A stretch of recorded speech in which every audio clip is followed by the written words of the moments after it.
Yai publication sinduna paikhomba saire mamadi Rocky hidang mayumna iba Warriors of the Sacred Heart haina mingthonba lairik ngasi kurai sajor lekai da leiba ima laikurembi sanglen da pangthokre thoromadu da DMCC media spokesperson social activist Maharaja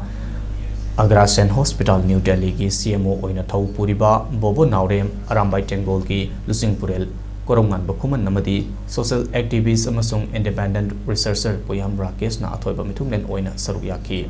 Thoromaduga mari lena na Arambai Tengol ki Lusingpurel Korongan Bakuman na phongdoropada miyam gi mihut oina leiriba mayam masina masagi oiba thadoklega Manipur kannaba hona ningbagi apamba phongdoki hotna haningbagi apamba phongdoki mana makha taraduna leibak ama leirabanina demography imbalance tholakliba si NRC ama semlaga natraga manaba model ama semduna punna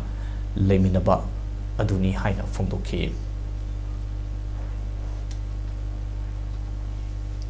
Kuki panama po khaina yangna buna khande akoina haijaning madi lebak sem leirabanina demography imbalance tholaiba mayama drugs ki kai illegal immigrants mayam laiba mayam ji koi mafam chara NRC ni khangde na taga madu manaba any module ni khangde